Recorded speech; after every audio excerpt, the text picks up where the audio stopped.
heard this morning a little bit about the future of broadband in our state, specifically in Chicago. This panel is all about talking about the BTOP projects of the last few years. The main questions being what has been accomplished and how much of this is sustainable.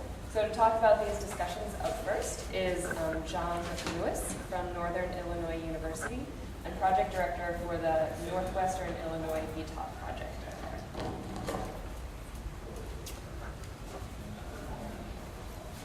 Thanks so much, Abby. It's a pleasure to be here today to talk a little bit about the Northwest Illinois BTOP project.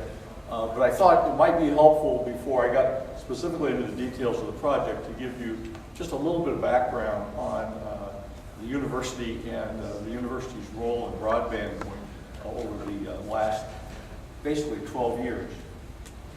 About 12, 13 years ago, the Associate Vice President of Information Technology at NIU and I were having a conversation about what's going to drive the future economic growth of the country, and specifically our major service region, which is Northern Illinois, Northwest Illinois.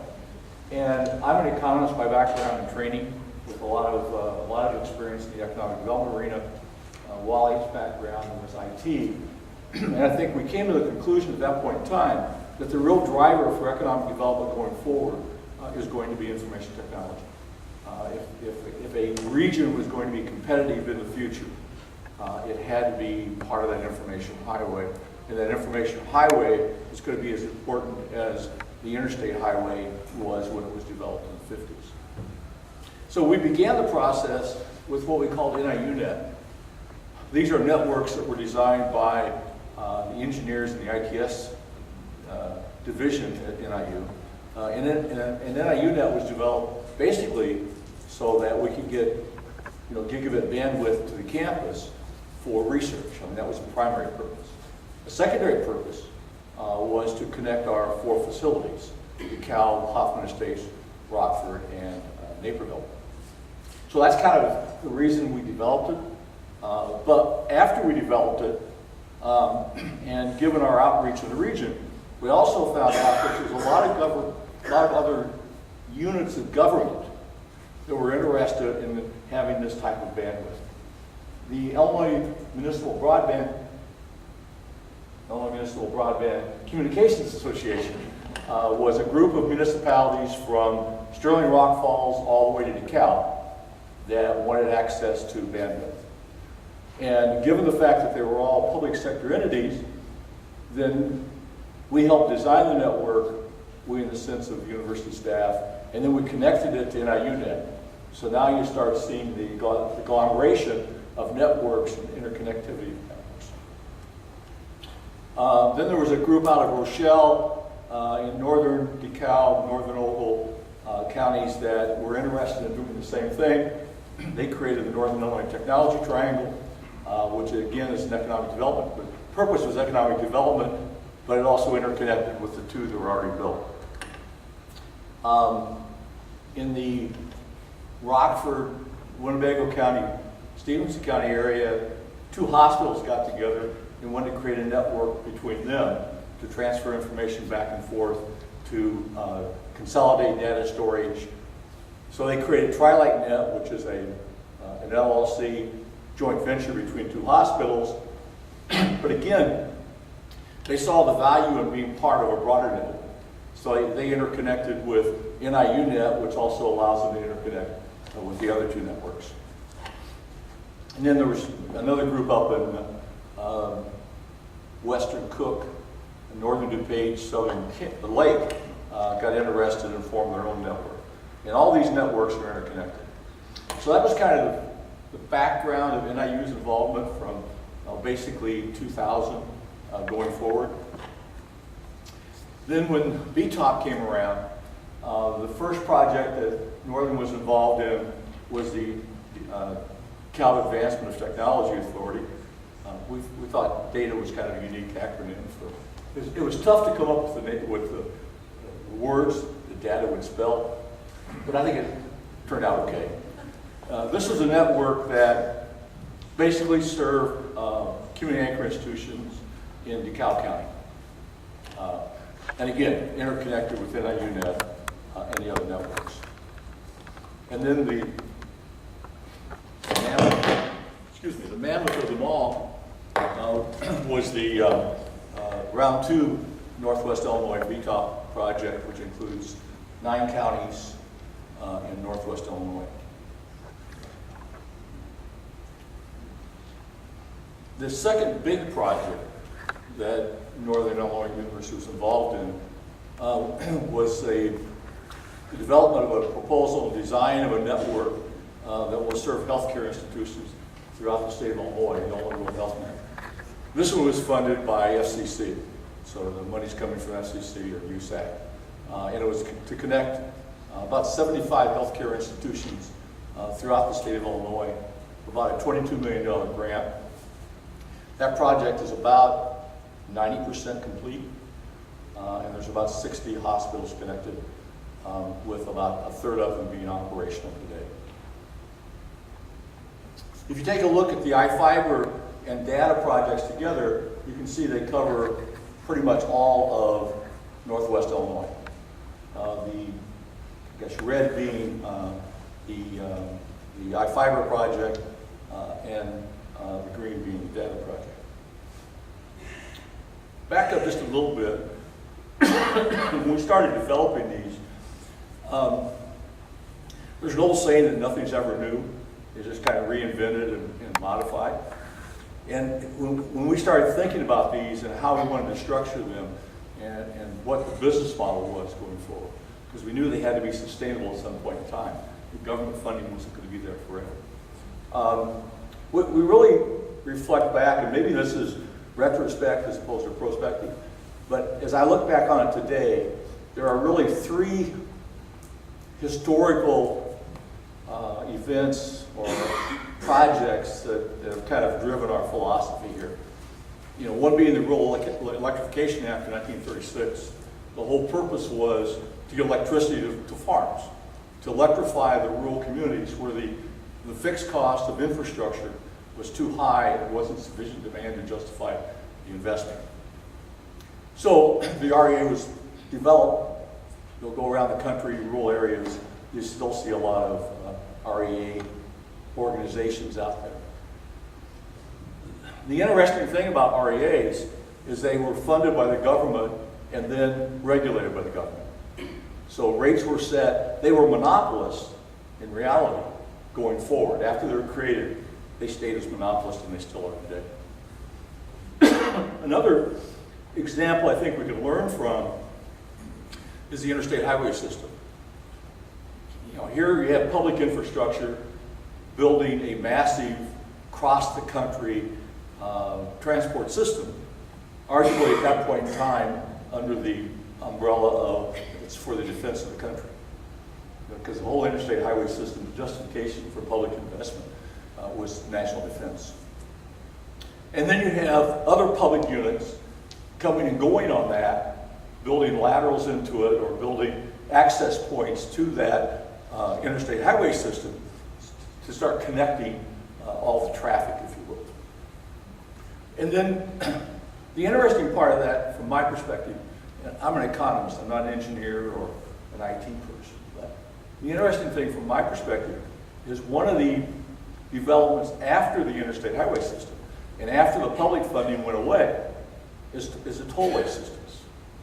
And now we're taking the public investment, right, and then we're now paying for usage as opposed to having public sector continue to fund it. So to some extent, you know, I could get to Chicago today from DeKalb by driving I-88 and paying, I don't know, $3, $4, $5 in tolls, or I could bring, you know, Route 34 in and Ogden Avenue and stay off of the tollway system, right? So I now have my choice, if you will, of how I want to get from point A to point B. Part of it public funded, I don't have to pay. Part of it public-private funded, which I have to pay. So I think that's the second example. And the third example is the recent history of what we have referred to historically as public utilities. Natural gas, electricity. In the last 20 years, virtually all of those, or at least for natural gas and electricity, while they were originally thought to be utility companies, and the fixed costs were so high that they had to be given franchises, if you will. So you have only Commonwealth Edison serves the city of Chicago, right? But what's happened in the last 20 years? In the last 20 years, we have eliminated the vertical integration of that monopoly. So now you have production being done by one company, you have transmission of electricity being done by another company, and you have distribution being done by another division, right? So you've taken that natural monopoly, so to speak, and saying now there are competitive ways to do this, and then you forced the interconnectivity of all the electric companies. You can buy your electricity from a number of companies, right? But Commonwealth Edison provides the transport and the distribution. So if you think about those three models, that's what we've been trying to do with these networks. Just quickly, this is a DeKalb project, about 130 miles of fiber.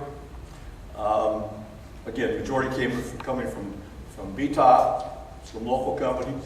One of the interesting things about the DeKalb project is that there was a private sector company in DeKalb that on the original proposal was going to fund a fair share of the construction cost to meet the match in return for a number of half the network, or actually at that point in time, 2/3 of the network, and then after it was funded, NTIA said, no, you can't have more than half. So, but this private company put in a fair amount of money, and then they are now, if you will, controlling the distribution and sales to the private sector.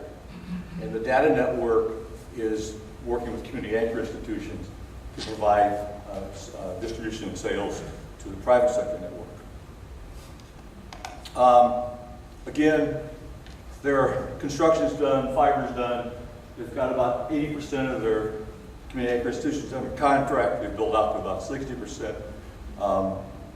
It was a round one project, and they did get an extension and are finishing up. They would be finished by now, but there was a little delay in a route change from NTIA, so they couldn't finish the project until the route change. iFiber, on the other hand, was a second round project, about $70 million, 68.5.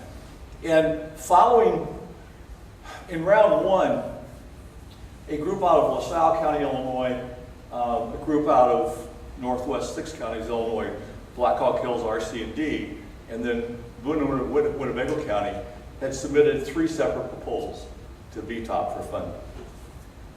When we got within 6 weeks of round 2 funding, or round 2 deadlines, we got the word from the governor's office that NTI was looking for a few big projects, not a lot of small projects. And there was encouragement from the governor's office to merge projects. And when that took place, the 3 organizations, NIU had been involved in helping design those 3 applications. So when we got down to the end, with about 6 weeks to go, we merged 3 projects into one. My involvement started with the merger because we had technical staff at Northern, but we didn't have administrative finance staff. And my background happened to bring that to the table. So I got brought in at the last minute to help pull it all together. But at the same time, so we brought these, if you will, 4 partners together to implement the project. Again, designed to be a gigabit capacity network to all of our community anchor institutions. We had about 533 in our proposal, and we're moving forward on that. In our proposal, we indicated that at the end of the project, with the funding period, it would create a not-for-profit to manage it going forward, because the university didn't want to own the network, because it's not the university's business. However, as soon as we heard we got the grant, the university sat back and said, you know, if the university builds this and then forms a not-for-profit, then we've got a lot of internal risk, if you will, and we have to adhere to state procurement laws. So we formed a not-for-profit immediately. The 4 members of the not-for-profit are LaSalle County, the North Central Area Council of Government, which is one of the same, Blackhawk Hills, and then Rockford, and Boone County and Rockford, and NIU. So that's the organizational structure we put together. We formed that as a not-for-profit to go forward. And philosophically here, the Only Fiber Resources Group, or iFiber, is really going to serve the community anchor institutions. But it's designed and is implemented as a true mid-mile project. iFiber will not be providing out-of-network services, right? So if a community anchor institution wants access to the internet, they're going to have to purchase that access through an ISP or through some other organizations. If they want data storage, etc. The only thing we're providing from iFiber is the transport network and cloud services. Okay, and we can establish clouds for schools, clouds for all schools, clouds for a few schools, but that's all we're doing. And then from the regional, from a service or broadband service perspective, we're asking regional ISPs to provide that service to the community institutions. It will, in essence, establish a cloud for each ISP, and whoever wants to connect to that cloud can get their services from whoever they want. So we're trying to, I guess, learn from the movement from monopolies to the competitive environment. And while you may have a monopoly on ownership of the infrastructure, you have total competition on the purchase of services. And we think that's a good model to go forward. Then we've got, in general, we're building a 144-strand network throughout the region. We've reserved 48 of that for the community anchor institutions. But that also leaves 96 for public-private use.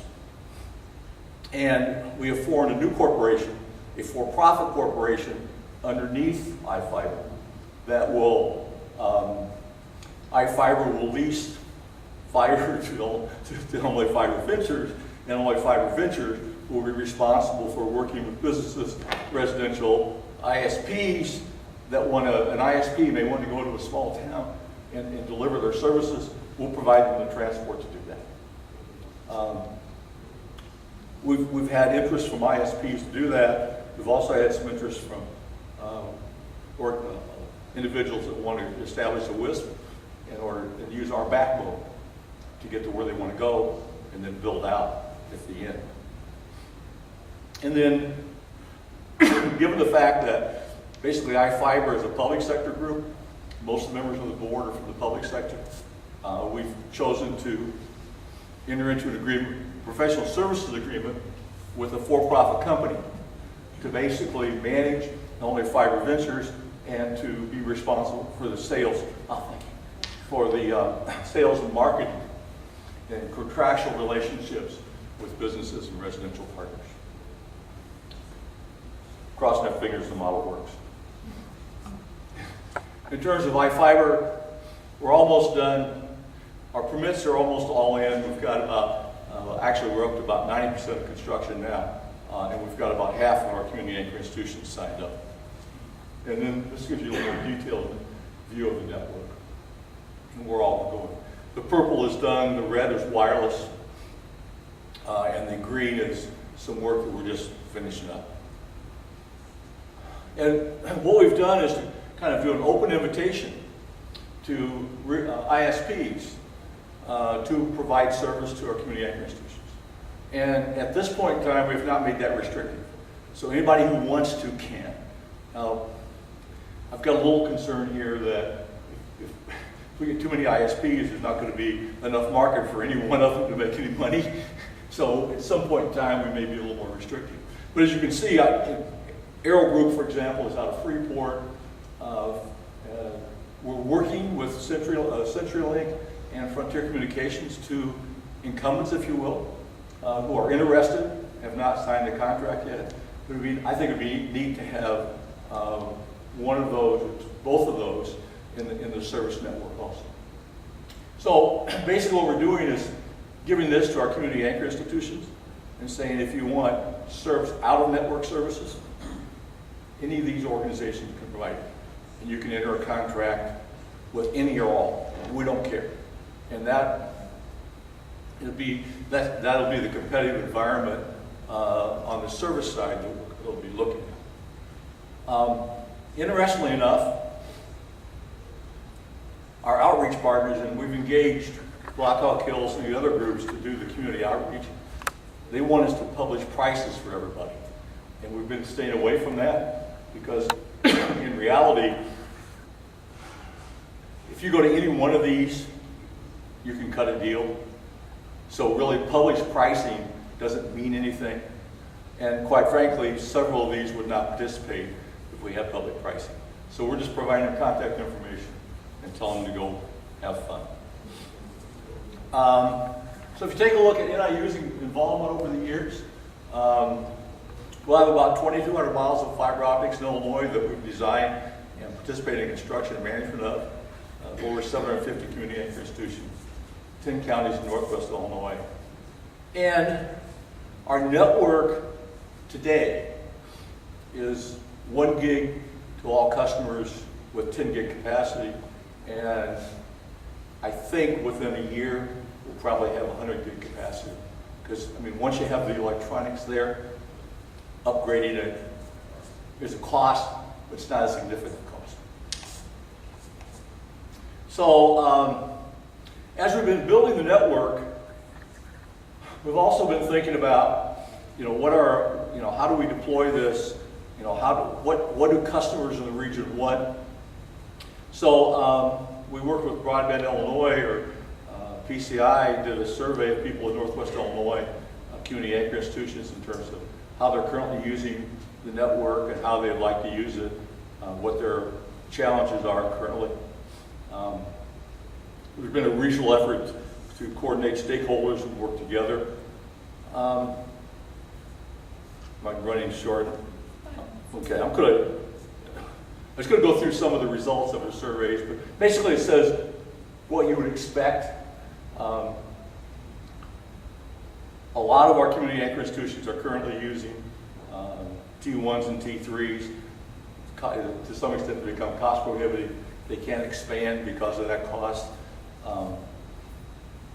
Their satisfaction with the quality of service is not great. And again, the bandwidth they have goes down because of the funneling effect. I'm going to go on here. So the other thing we've been doing is publishing a series of success stories. The Cal Fire Department, for example, has effectively used broadband in their fire stations.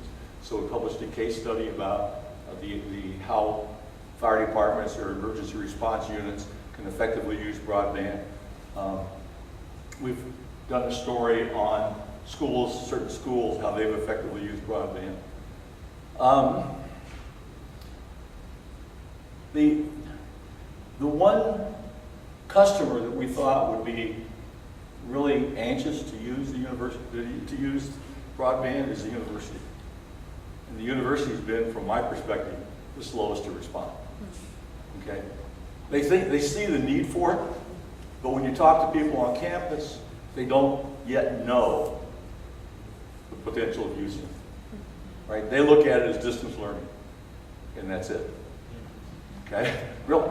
And so we've been doing a lot of work trying to educate them, work with them, show them what's been done in other communities to go forward. Lessons learned. Budget carefully, which is something we did not do. You know, when you pull 3 projects together in a 6-week period of time, budgeting carefully is not possible. When you're working with the federal government, route changes and modifications will inevitably occur. That can be a very slow process of getting those approval and a very very costly project. You have to, managing contractors, as I'm sure Mark will agree, is a very difficult task. They kind of, I won't say work at their own pace, but they do things the way they want to do, and trying to manage them in a way to stay within your budget is very difficult. And the interest of community anchor institutions in being written into our proposal was great. Their interest in signing a 5-year contract with a fee attached was less. Okay, so don't underestimate the time it takes to convert, yes, I'd like to have it, to yes, I'm willing to pay for it. Okay, very different decisions. And interestingly enough, I had a community anchor institution call me the other day, and their contract with AT&T was up at the end of the month. And they were paying, I don't know, a couple $100 a month for a T1 line.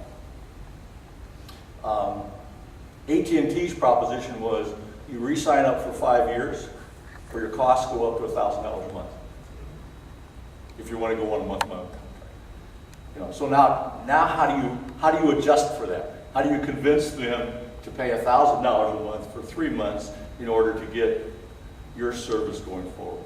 Those are the things you can end up having to adjust to as you go forward. We think it's important to establish that public-private sector partnership. I don't think we could have been as successful as we have been without working with economic development agencies and other government agencies in the region. And I don't think we could be successful going forward without the support of the local ISPs and even the incumbents going forward. So I will stop there.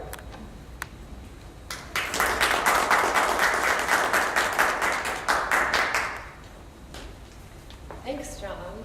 And after hearing from that very important institutional context, now I think we're going to hear from the equally important front lines of digital literacy. So Lubia Núñez-Montelongo, okay, is the resource room coordinator and an instructor for the Center for Working Families. So do you want to come up here? Let's give her a round. Thank you for introducing me. My name is Lubia Núñez-Montelongo. I am the resource room coordinator for the Center for Working Families at the Institute for Latino Progress. And in my capacity, I guess I'll be speaking about the implementation and the outcomes and the success stories of the program for smart communities that we adopted at Instituto. So a little background about my department. The Center for Working Families assists families in their time of financial need if they're unemployed, if they need supports for their day-to-day living. We assist people with that. We also have a program called the Career Development Program, in which we take our participants and we give them job readiness training skills, including financial literacy courses, employment readiness, career coaching, income supports, and of course digital literacy, which I am the instructor for. In my capacity, I've implemented the Smart Communities program, so I started at a point where the program was finishing out. Instituto, along with the Resurrection Project, was chosen for the implementation of the Pilsen location. So there's 5 communities that were serviced through Smart Communities. And so I was located with the Pilsen in conjunction with the Resurrection Project. So I facilitated the courses through our career development program for digital literacy, which included, which started at really basic computer training, how to turn on a computer, what a monitor is, what a CPU, keyboard, and then moving through internet basics, email basics, and then jumping into Word, Microsoft Office suites, including Word, Excel, and PowerPoint. Within the Smart Communities training manuals, there was a lot more manuals that we could have used, but we identified those specific topics that we wanted to address our community, because we have the Pilsen and the Little Village and predominantly Hispanic populations that we work with have low digital literacy. There's low socioeconomic status, low to mid socioeconomic status. So we wanted to assist in the digital literacy with our clients that we were already servicing. Instituto and the Center for Working Families has been integrating digital literacy as part of this career development program for over 10 years, and so adopting the smart communities was just a logical step. So like I said, we provided those training courses to participants who had low digital literacy, and I can tell you from my limited but ongoing experience that these courses have really changed people's lives. It was quite shocking to me when I first started that, people didn't understand how to turn on the computer or, how to use the keyboard. They were looking for the letters, and, for me it was something so simple. I just looked down and there was my keyboard and I knew how to do all these combinations and whatever. But, and then it just was really shocking to me that I had to start with them at the very basic points.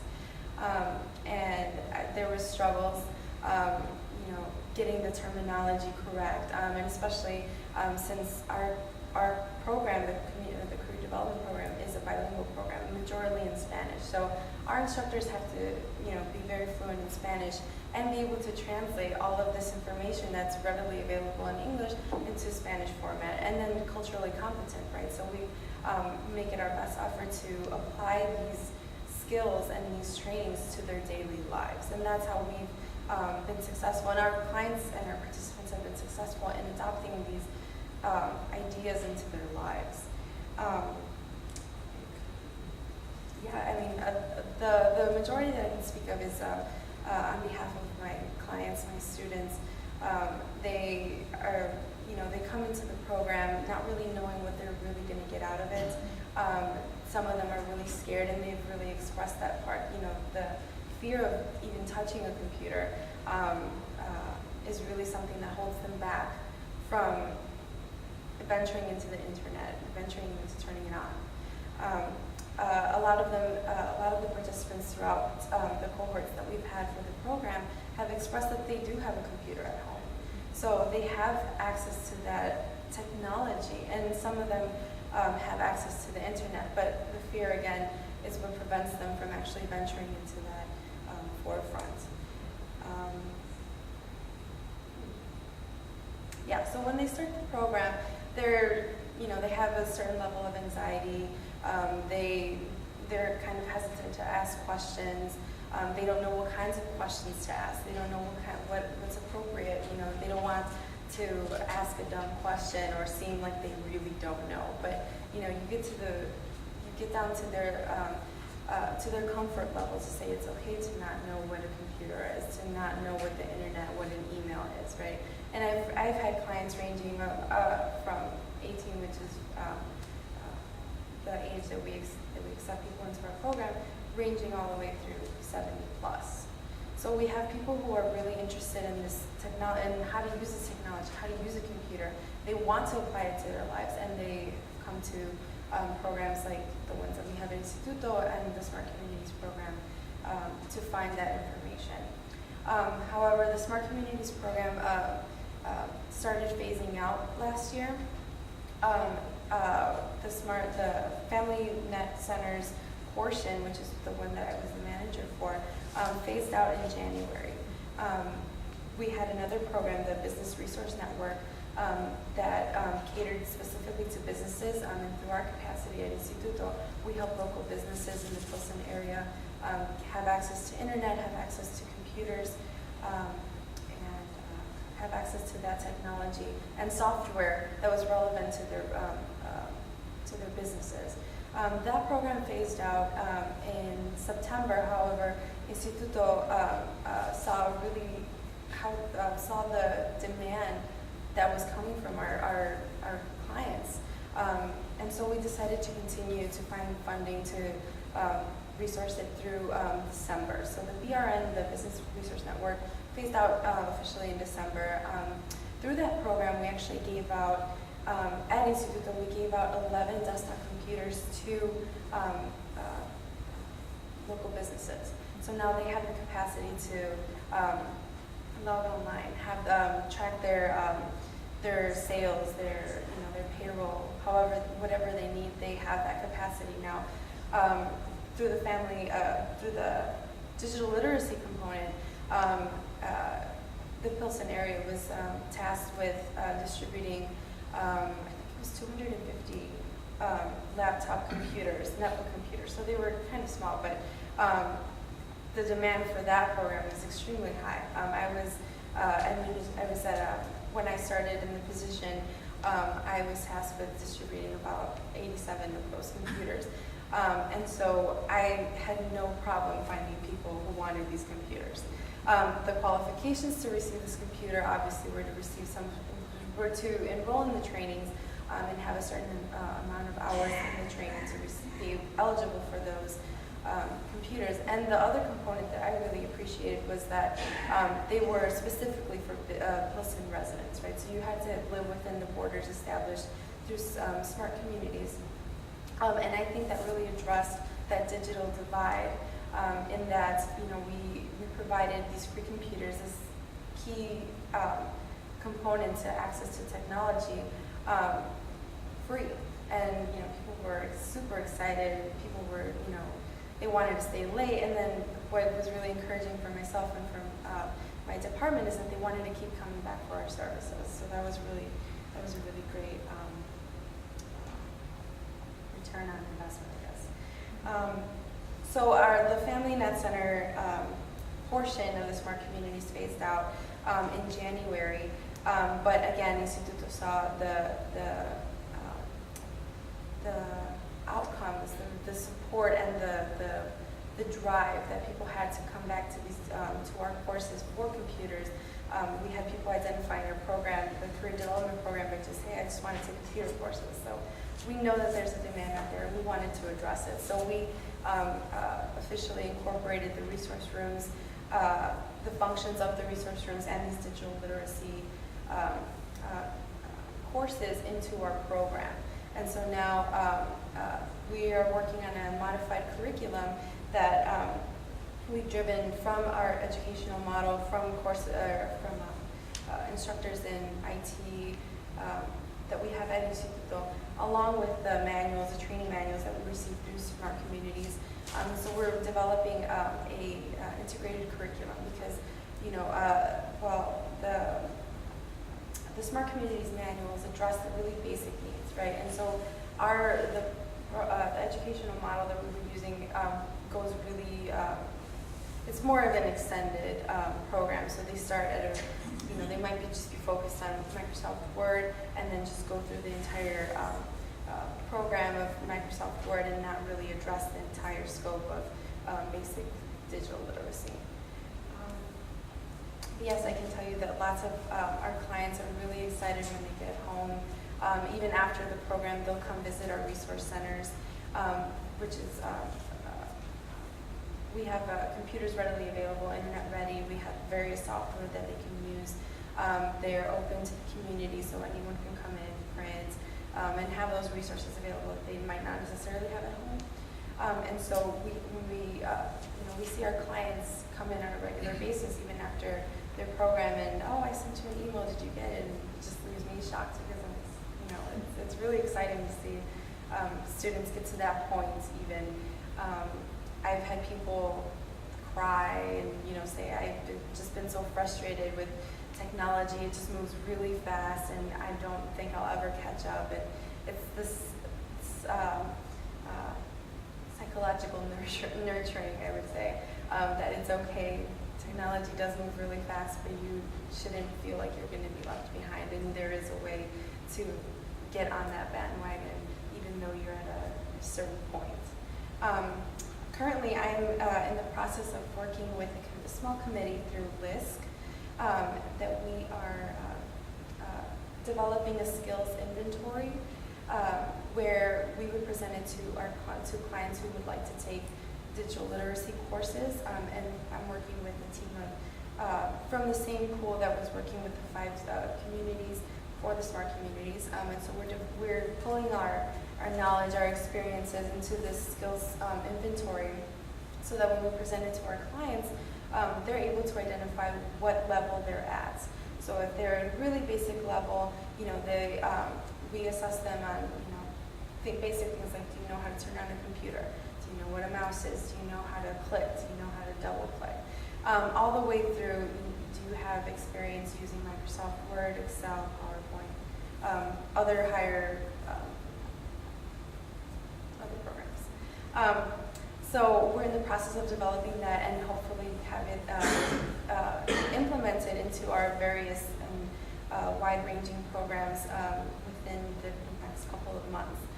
We'd like to have that so that we can better address the needs of our community members and so that they feel that we're actually meeting them at their level. And that way we can identify how to proceed with our digital literacy courses. If we need to focus on, have specialized groups in, very, very basic level computer skills, or do we need to have another course dedicated to people who have basic skills and they're just wanting to, get more information on, or get more training on a certain program or, certain internet functions, things like that. So that is the capacity that I work with in the community, and I work with people who are really excited about technology but are also quite afraid.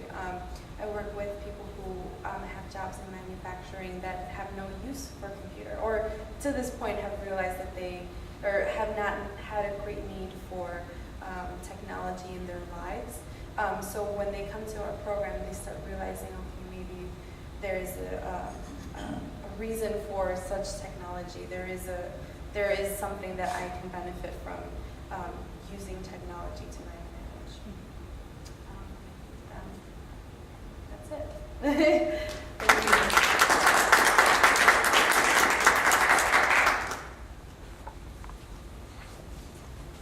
Now we have a nice long chunk of time for discussion. So, as has been said before, line up at the microphone, ask your questions.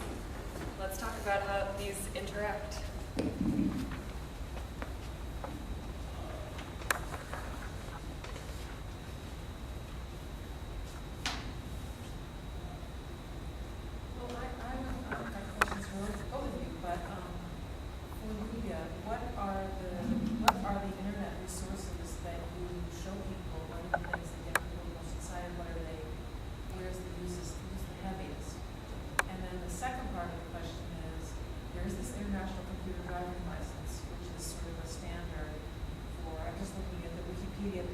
List 7 areas that you can study and qualify for.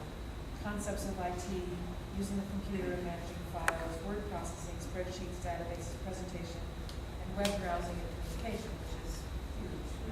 That's email and the web and all kinds of social media.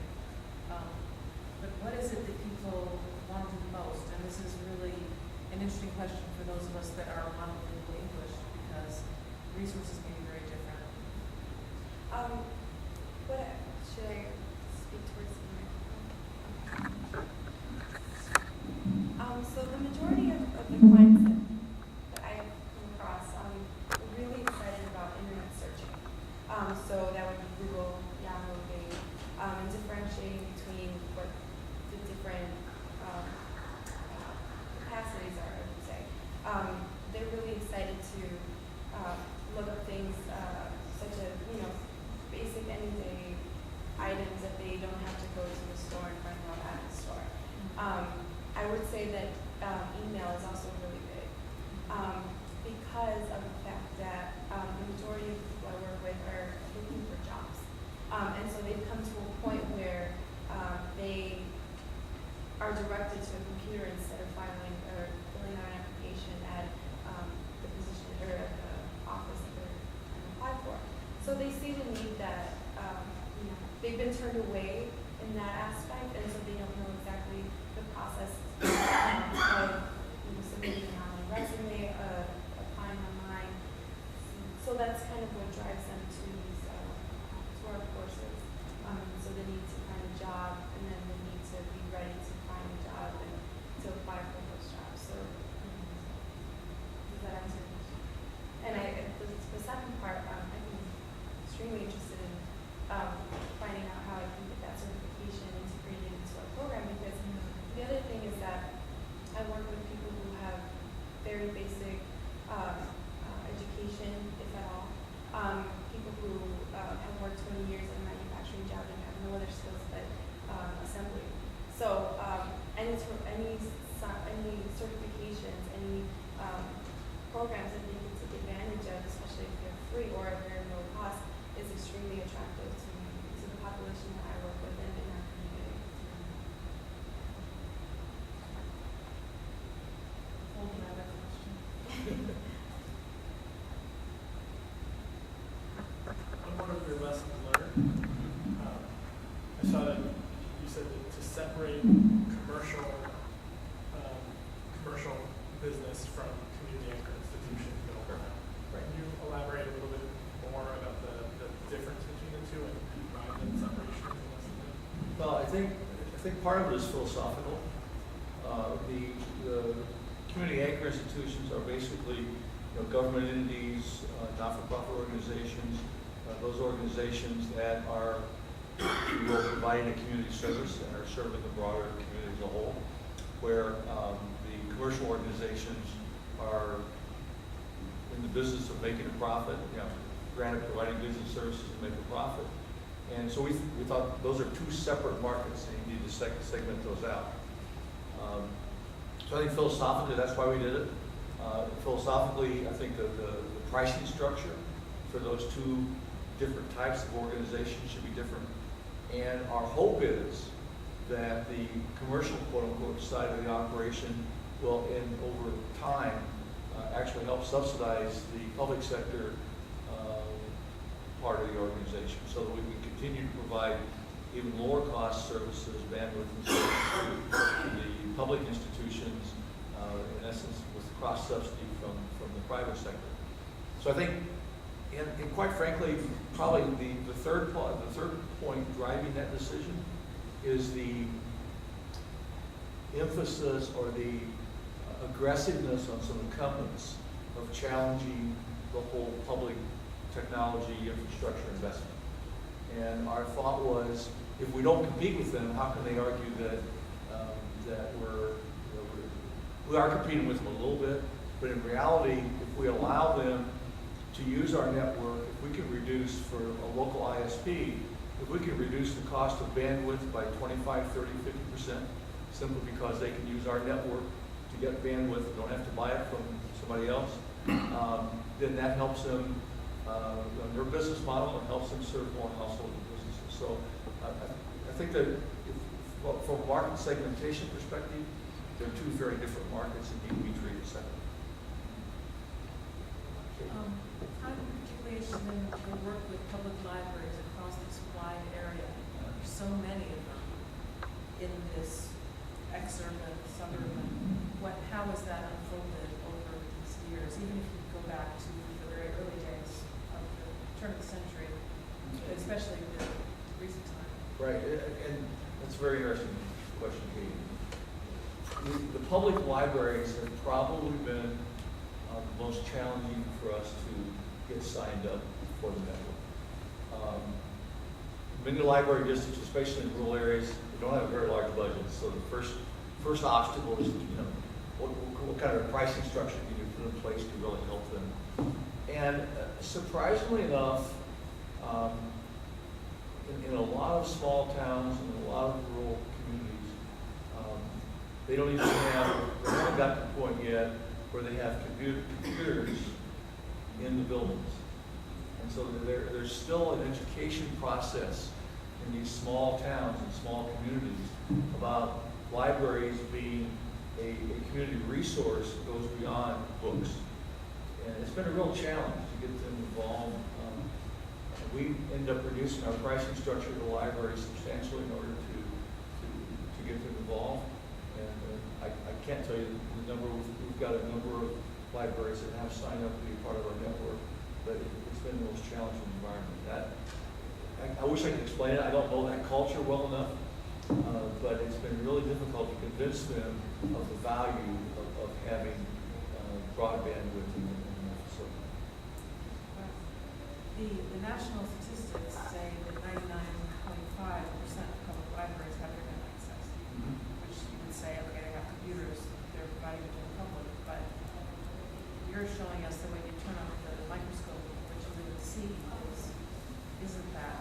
It's not that there. complete. Not especially in small communities.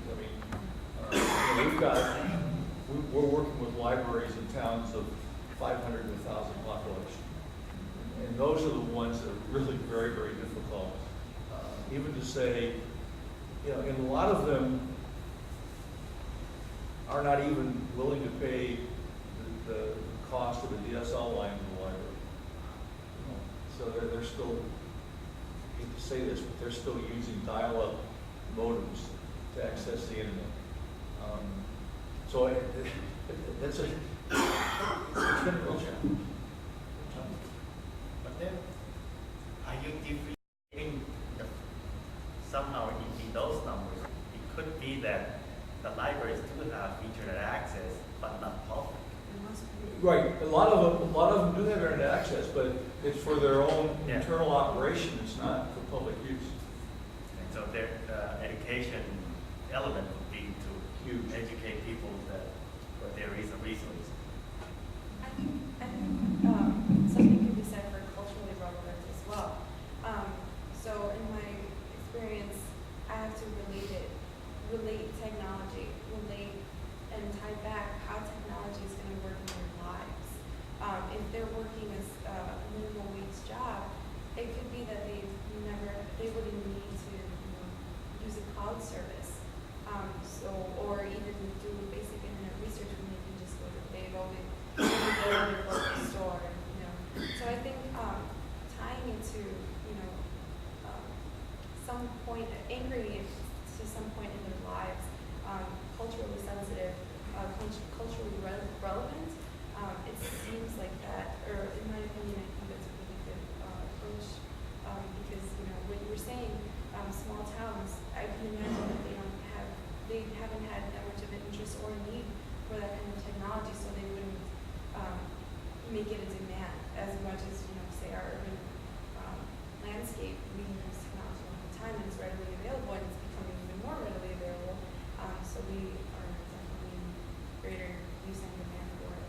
But your community is a community of migrants, and it's not just one-way migrants. It's migrants going back and forth. It's recent migrants. It's migrants with family down there, and how do they stay connected as a family?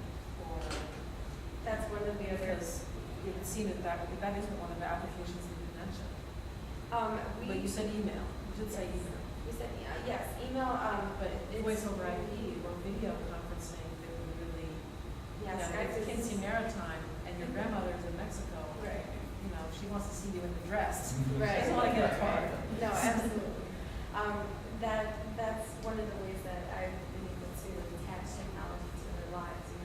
A phone call is great when you can see somebody, when you can see whoever you're speaking with. And I've had people in computer lab, and we have a couple computers with capacity, so we can install Skype.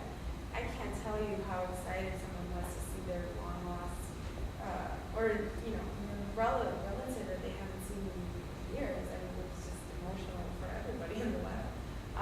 And that's an example of how I try to tie technology to their lives, how you can communicate with someone not only through the traditional modes, but there's a way to have more personal connection, and that it takes a lot of convincing.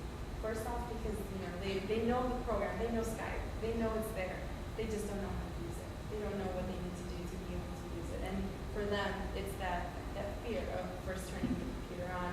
I don't want to touch it because I'll break it. I'm terrified of viruses. I don't want to touch it. Is there any thought that one of the departments of Instituto needs to be a permanent Skype phone booth? What do you open? Maybe you're open 10 till 10, say 12 hours of the phone booth. Just book your time and talk to your family or your friends that are down there. No, our computer labs address that to a certain to degree of limitation.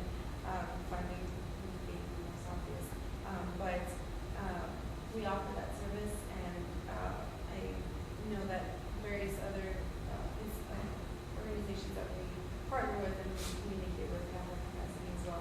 As far as the dedicated one, I'm not exactly sure, but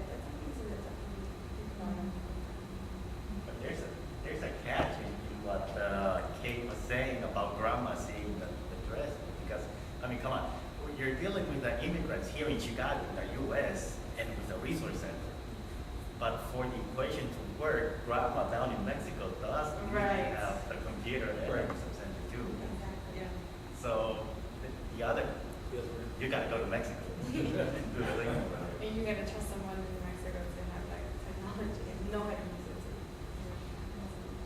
Which, I mean, of course, there's the same efforts here going on in different Latin American countries. However, it's much more slow in development than U.S. or other developed countries.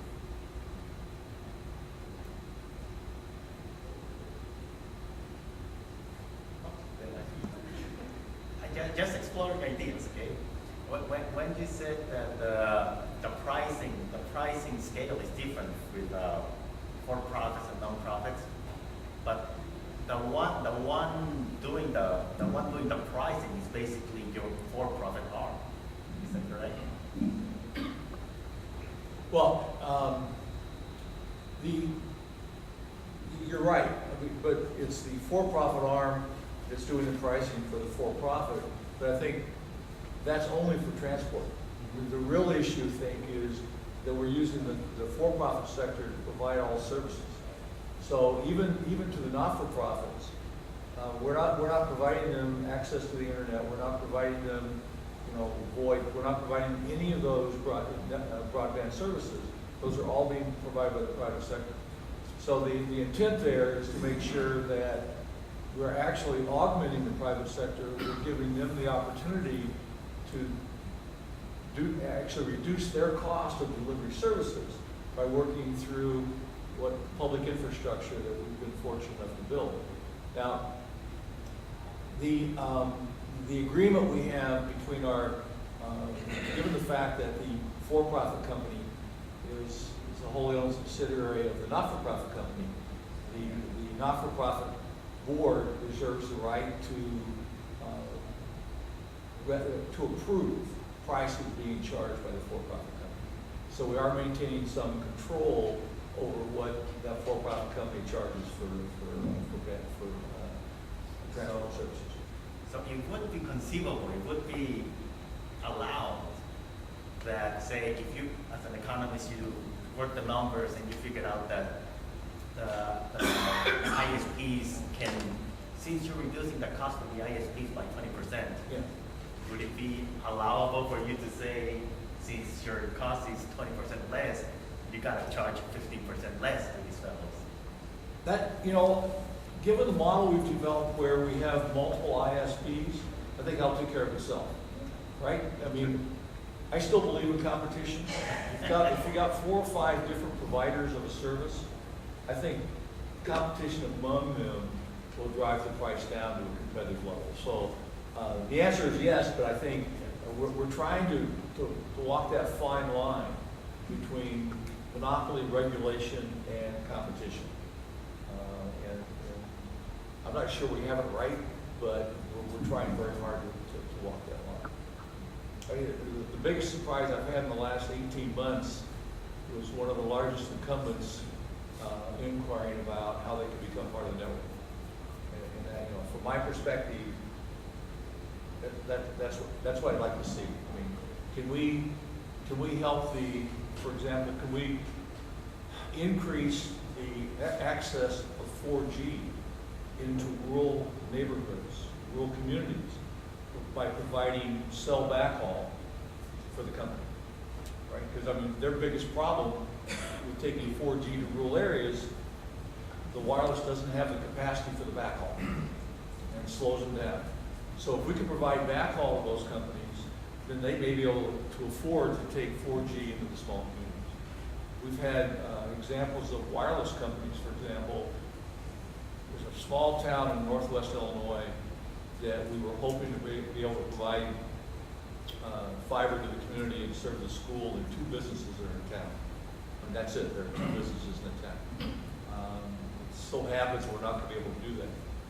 But there's a wireless company that is willing to do it if we can provide them inexpensive transport. So that's the thing we're trying to do. We're trying to find ways that we can, quote unquote, use the public subsidy for the mid-mod and pass that, part of that on to private sector companies so they can afford to serve communities where there's not sufficient demand to incur the capital cost.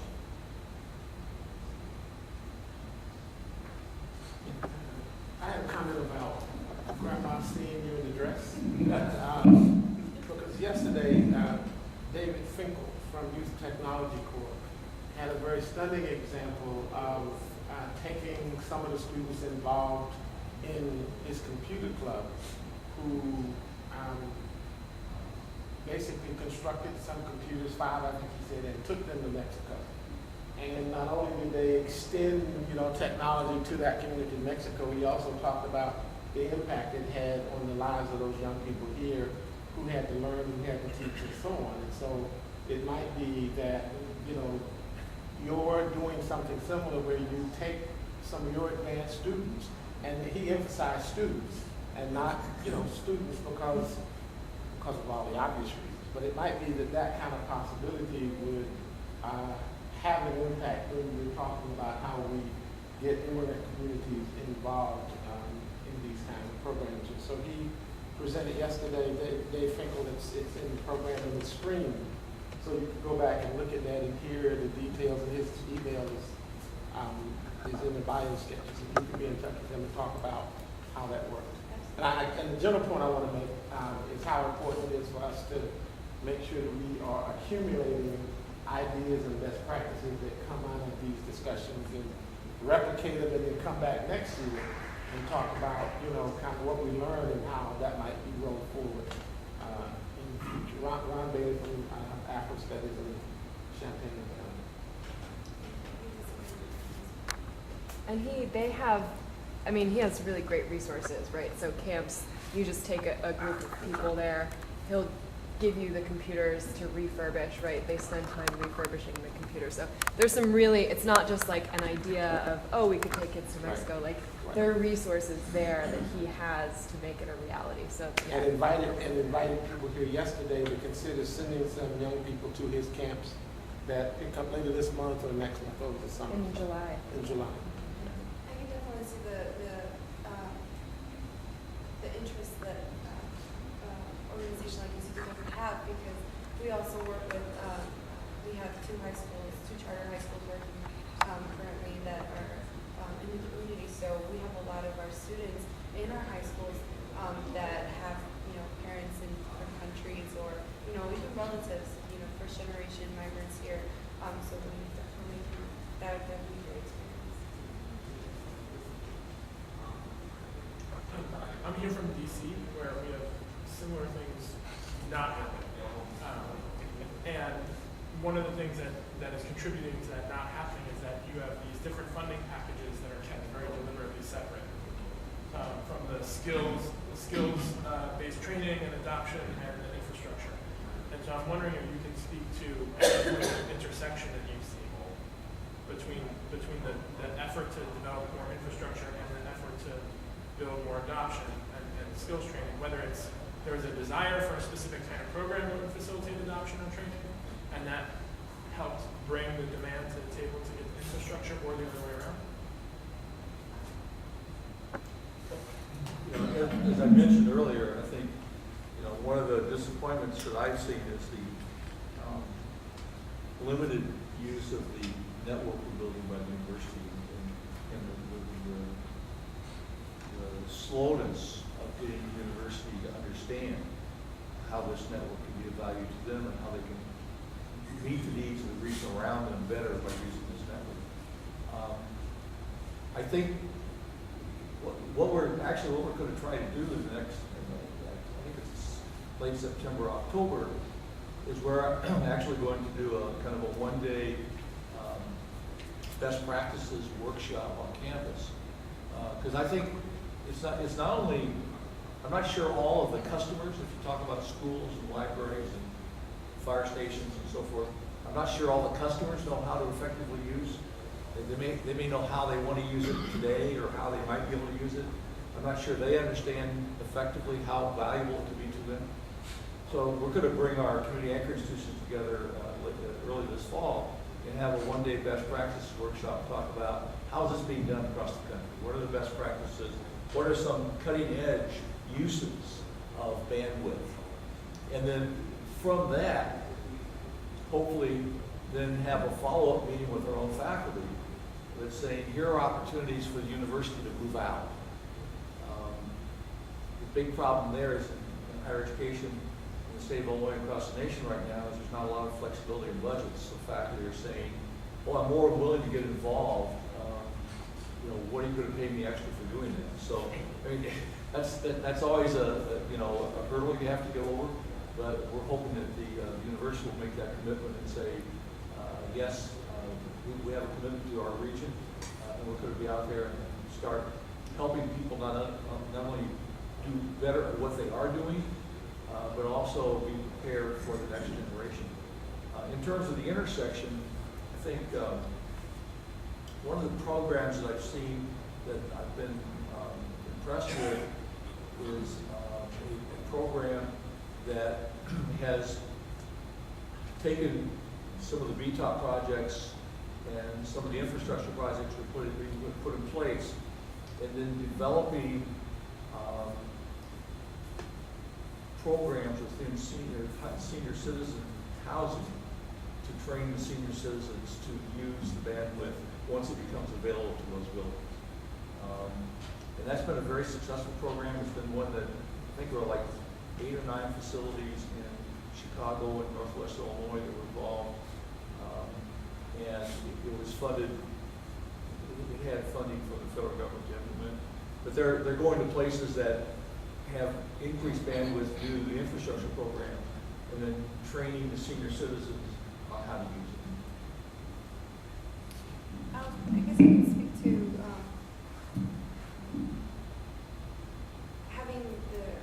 acknowledging that there is a demand for this type of technology for easily accessible connections to the internet. There is a study associated with the Smart Communities program through the UIC. I think she's actually mentioned in the program. Her name is Karen Mosker. Yes. So she through the study. Through the Smart Communities, through my experience, we had participants fill out a survey and evaluation to see not only what skills they wanted to learn or they already had, but how they access the internet, if they had internet, how much they would pay for the internet, and if they knew, to get an assessment of where they were at in terms of knowing their ISPs, if they had an ISP. And I think the results were published. I haven't had a chance to really delve into that information, but I think to that point, I think really getting that demand heard by not only ISPs but organizations like the one that you work with, to know that there is someone on the other end listening to you. So if there's a nonprofit combining all of these service providers, and then having them be competitive in their pricing, that's encouraging on our side because then we get to tell our clients or consumers, there is a choice for you. It doesn't only have to be Comcast. It doesn't only have to be AT&T. They've had their complaints. However, we do have sponsorship from Comcast through their Internet Essentials program, and they provide internet service, high-speed internet service. I'm not exactly sure of the speed, but they provide it at about $10 a month for families who have children in K-12 and who receive free or reduced lunch. So that's a way that we would, I guess, address that aspect of the. I want to mention one other example, and it's Champaign, Urbana. And Kate and others, Abby might be able to speak to it in greater detail, but one of the I've been there like 9 months as head of ACO studies, but one of the fascinating things, and I was in Savannah and we tried to follow the stimulus process and try to rally people in Savannah to apply. And so one resource is looking at the fact that the applications in that round of stimulus funding had to do with the pipes beneath ground, right? And then there were 2 other competitions above ground that had to do with access training, computer labs, and so on. And so I would encourage you to look at that process because not a lot of the above ground projects were funded. And in Champaign, Urbana, below ground was funded, and there's been an interesting process. One of the things about below ground is that 2 to 5% of the revenue from the system is devoted to addressing the digital divide. So you've now built in this process of having discussions about the digital divide in the context of it rolling forward, and a very active community process, not funded under the program, to talk about, well, what does it mean to address the digital divide? And monthly meetings, things that are online, you can see the community struggling with how to do this. So I think that that's a resource that might be useful as as this process rolls forward. There's another example. The University of Minnesota, I think, got funding to do a center that they constructed, not on campus, but in the community. Because oftentimes you find universities that have been very powerful players with, Urbana, Plato and PayPal and Mosaic and so on, but the impact on the surrounding community has not been given as much attention. So we're thinking through how to develop that town-gown collaboration. How do we bring that same intensity to bear, get students involved so that we can develop models and share lessons that might be useful to other communities around the country. So we are quite a bit over time, but if people are willing to stick around, there's still a couple of questions. And Kate and Abby have a book on the table where they did a survey of how many community anchor institutions? About between 80 and 90. 80 and 90 community institutions that can, that really provide some insight into how these anchor institutions, what are they doing with technology, what do they project, and that's something that would be a useful guide for working in other communities. I think a couple of volumes out on the table that address that. What's the best practice of the firemen you mentioned? The real best practice was using the internet and bandwidth for training at the fire station for EMS as opposed to sending people. Because when you think about it, the state of Illinois just passed new requirements for continuing education for first responders, and in a lot of communities, first responders are volunteers that have a day job and et cetera, first responders otherwise, and sending them away for a day's training just is not feasible.